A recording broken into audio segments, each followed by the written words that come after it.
in the final segment of WrestleMania Night 1 was the KO show between Kevin Owens and his special guest, Stone Cold Steve Austin.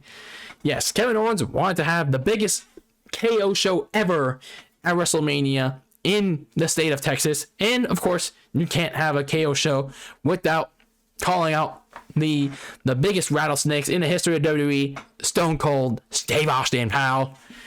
And during that segment, Kevin Owens mocked the state of Texas before Stone Cold Steve Austin came out celebrating with the fans and then riding down with this signature ATV, and then had to sit down with KO, talking about all things Texas. But then Kevin Owens got down to business. He revealed that he tricked Austin into having, it's just a simple chat, a simple interview, because he wanted a match. He wanted to face Austin in the ring. And Austin, he had a little bit of doubts. He was like, oh, I don't know. He was pretty silent for a good couple of minutes. And Owens saw it. He was publicly calling out his doubts. And Austin, he wasn't having he eventually had none of it. He called out a referee. He accepted his challenge, and we had ourselves a no holds barred match. And my God, this was pretty cool. This is pretty cool to see. It took a few moments for Steve Austin to get his bearings back in the ring, but Austin was putting on a can of whoop ass on Kevin Owens for a good chunk of this match. And I gotta say, it was kind of a little concerning to see Austin take like some pretty nasty bumps, like a suplex onto concrete, or him fall going hard on the LED ring post. But for the most part, Steve Austin did look pretty good. And Owens tried to back out of the match midway through, trying to steal Steve Austin's ATV. But you know what? Austin was like, fuck you. We're going to take a ride. You're going to take a ride with me on this ATV to center stage. And they brawled up there. Austin gave him some suplexes to prove that, oh, my neck is okay. I can take these spots even on the hardwood stage. And then once Kevin Owens rolled his big belly back to the ring, Austin got too sidetracked, drinking more beer. Keep in mind, Steve Austin was drinking beer, probably the most beers he drank throughout a match than I've ever seen in his WWE career. And it almost bit him in the ass because Kevin Owens hit a stunner, but Steve Austin kicked out.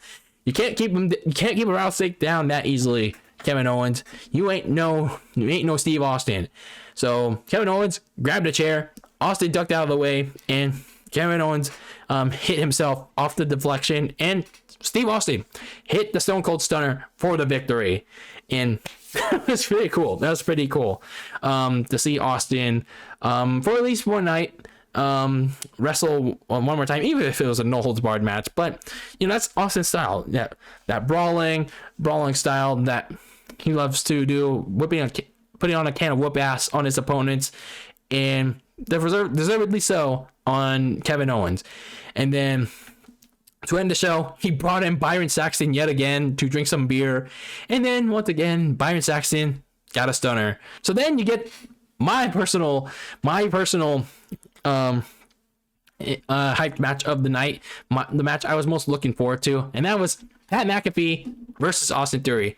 I've been invested in Pat McAfee since he has been doing more in WWE with his matches with Adam Cole in NXT, and then his work on, and then his commentary on SmackDown, and then of course his interviews on the Pat McAfee show with Brock Lesnar and Vince McMahon. And then you get this big time, well, kind of like big time match, but it kind of feels big time against Austin Theory.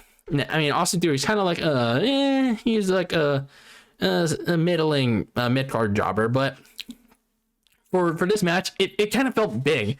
Vince McMahon is trying to mentor this upcoming star who doesn't really feel like a star, but in story, Austin Theory is trying to prove to Mr. McMahon that he can be a guy, even though he's like running around taking selfies, being all self-centric.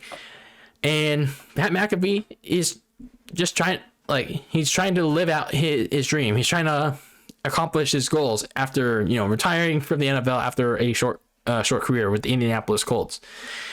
And my God, this was this was pretty damn cool. This was a pretty great match segment. Yes, it was a match segment pretty much. Pat McAfee, yes, it was a simple entrance, but it had the crowd so amped up. Coming out to Seven Nation Army. The crowd was going whoa, all throughout the entrance, and of course you had the Dallas Cowboys cheerleaders. I mean, it's fitting because, you know, McAfee is a former NFL player, and he has the NFL's most popular cheerleaders. You know, even though it is the Dallas Cowboys, but it's fitting for him. It really is fitting for a former NFL player in McAfee, and he punted a football towards the fans. So, you know, simple but kind of effective entrance for McAfee. So for this match, you know, Austin Theory did pretty good. You know, some hard hitting moves on Pat, and he pretty much dictated the match. Since he was the more, I guess, kind of more experienced wrestler than McAfee was. But, you know, Pat had his crazy moments too. He tried hitting a swanton that looked pretty good, but, you know, he missed, and it looked like it really hurt when he landed flat on his back on the mat. And then he went on to do his backflip spot back at NXT TakeOver 30, and then Austin Theory was like, oh shit, I'm fucked. And then McAfee jumped up onto the top rope and superplexed Austin Theory, just like he did to Adam Cole back in his first match at NXT TakeOver 30. That was still pretty cool though. It was still pretty damn cool. And then Theory, towards the end of the match, tried for his finisher, a town down, whatever it's called, but McAfee reversed it into a fruit roll up to win the match. I thought, in my opinion, McAfee should have just, you know, went for the punt. Should have just reversed it and then go for the punt. But it was what it was. McAfee gets his first WrestleMania win, and the fans were amped. They were hyped. They were loud for him. McAfee, it's funny. McAfee is like one of the most over guys. He's like one of the most popular guys in WWE. He consistently gets the most cheers. He gets the most consistent reactions over the entire, like, main roster, like, literally. So things were far from over from there. Vince McMahon, like, after initial teasing, he decides to get in the ring. Vince McMahon at 76 decides to get his ass in the ring. Pat McAfee goads him into competing into a match, and they actually do it. They actually do it. And yes, McMahon gets some help from Austin Theory, but McMahon beats Pat McAfee by punting him with the Dallas Cowboys football into his chest. And well, I personally would have liked it for McMahon and Theory to just beat down on Pat.